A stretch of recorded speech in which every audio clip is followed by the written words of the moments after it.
আমাক নির্বাচন লাগিবই আমাক নির্বাচন লাগিবই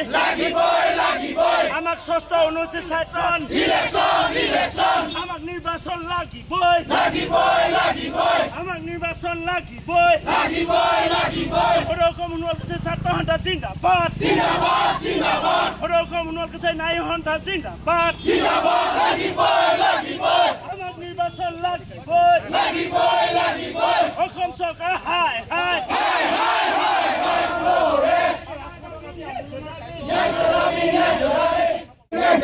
আমাৰ দাবী অধিকাৰ দাবী জনগোষ্ঠীটোৰ জাতীয় সংগঠনৰ ডাঙৰ সাহিত্য পৰিষদ ব্যৱস্থাটো গঠন 11 বছৰ আন্দোলনৰ পাছত অসম চৰকাৰ আৰু মানে বুজাবুজি চুক্তিৰ জৰিয়তে আৰু এই 2005 চনত গঠন হোৱা সাহিত্য পৰিষদ ব্যৱস্থাটো আমি গণতান্ত্ৰিকভাৱে পৰিচালনা হোৱাটো বিচাৰিছোঁ সেইকাৰণে 5 বছৰ মূৰে মূৰে যি নিৰ্বাচন অনুষ্ঠিত হ'ব লাগে সেই নিৰ্বাচন অনুষ্ঠিত নকৰি অসম চৰকাৰে সাহিত্য পৰিষদ ব্যৱস্থা কোনো কাৰ্যক্ৰম ব্যৱস্থা নাই ব্যৱস্থাটো এই ব্যৱস্থাটোৰ জৰিয়তে সমাজখনৰ যি সামগ্ৰিক উন্নয়ন এই উন্নয়নো স্তব্ধ হৈ পৰিছে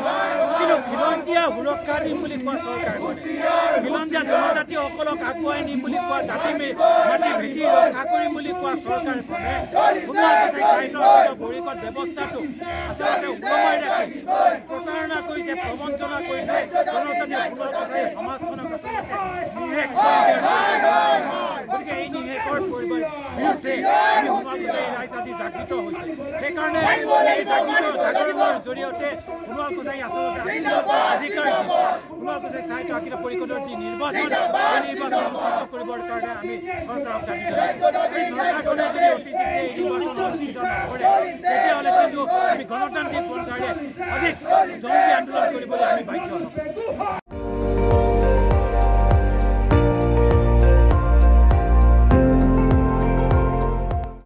আপুনি চাই আছে ND24